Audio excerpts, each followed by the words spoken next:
Hi folks, welcome to the Prepared Homestead. This is Travis. Thank you all for stopping by to watch. Today we want to talk about just one thing in particular because it's a pretty big one. Even though it hasn't happened yet, it could happen, and that is this railroad strike. I want to make it clear that there's nothing set in stone, but everything is indicating that that's the direction that we're headed. We want to talk about how severe this might be and, well, why we need to be getting prepared for this thing that could happen. Before I started, I just wanted to let you know, and this certainly is not anything I'm bragging about or saying, yeah, I'm doing great and you're not. It's a way to encourage you. But today around here, it's been prep day. And what I mean by that is that myself and my wife, we went over some of our prepping plans. We revisited things like if we have to fall back, what position we fall back to, where the children would go, if there was an active shooter, if there was some type of invasion of the property or the home. We also went over, various points on the property that it would be most likely for someone to enter in, certain choke points, defensive positions, and then just a general security perimeter. This is something that you folks should be doing. I know some of you might be saying, okay, that's taking it a little too far. I'm telling you, it's not. Even under today's conditions, there are certainly many examples that I could give you of people having home invasions and people on their property doing bad things. And so all property owners, whether you live out in the middle of nowhere like me and you have trees and woods all around you, or you live in a suburban city little neighborhood, you should be revisiting this type of stuff every once in a while. And then occasionally actually doing some training of, if you have to move to a different position, if your family has to evacuate and fall back for a moment, whatever it is, or just completely get out of Dodge. These are some things that you should be revisiting and doing some training on so that that muscle memory develops. And if there was ever a time that you had to do this, what if the house catches on fire, or there's a tornado, or a hurricane? There's all sorts of scenarios that could happen, and you would want to have this kind of information and this kind of training for you and your family. So that's just something I want to encourage you all to do on a fairly regular basis, especially the way things are going. Now, to this whole railroad thing, I'm not an expert in it, but I did take a little time today and kind of do a little reading on it. And the best of my ability is that 10 out of the 12 railroad unions have all signed agreements and new contracts, and so they're all good. So it's only 2 out of the 12 that is still in jeopardy. But those 2 out of the 12 comprise something like 70–80% of all the union workers on railroads. They're the big ones. And there doesn't seem to be any compromise between both sides. From what I've read, the rail companies are wanting the union workers to sign contracts that does not allow for any type of sick days. And of course, the union workers, and I can't really blame them, are saying this is unacceptable and we're not going to do it. And so the negotiations seem to have fallen through over the weekend. And as it stands now, at least as making this video, and from what I can gather, it seems to be that the negotiations really aren't in a good place. And the news is reporting, take that with a grain of salt, but the news is reporting that it doesn't look good, that it looks like it's very possible that come Friday, which is when the deadline is, that the rail workers could go on strike. Already, train companies, rail companies are preparing for it. They have enacted their contingency plans in case the rail lines stop. Some of the stuff that I've been reading, that some of these companies are prioritizing critical loads to be delivered this week in case something happens and they're not able to deliver them afterwards.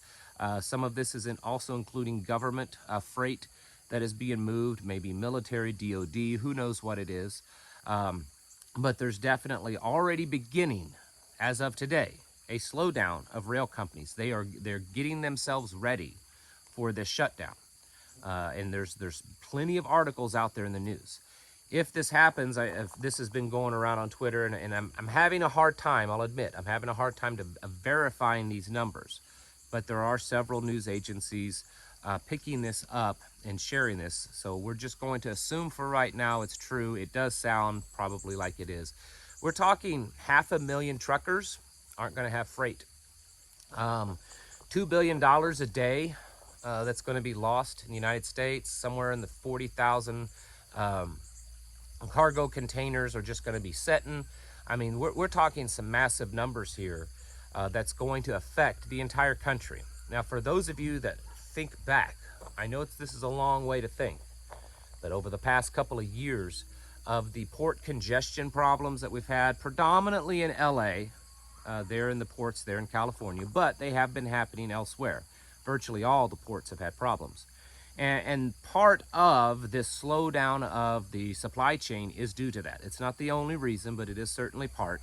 And we have all felt that. And remember all the times of, the ships, hundreds of ships, 100 plus ships setting out waiting to unload. And there are still ships waiting to unload. I mean, not the same ships, but there's still a backlog is what I mean. And we've seen all this, and we've felt the repercussions of that. I'm here to tell you that my opinion is that if this shutdown of the trains happen, it's going to make the port congestion seem like nothing. And the reason is because not everything that we use here in the United States comes through ports imported. Not everything. Only actually a fairly small percentage of the overall goods that are used in the United States actually come through shipping ports. But on the other hand, the vast majority of everything that you use in the United States, everything from energy like fuel, gas, diesel, propane, natural gases, things like that, coal, all the way up to your vehicles, parts, food, a lot of stuff, folks, travels over the trains.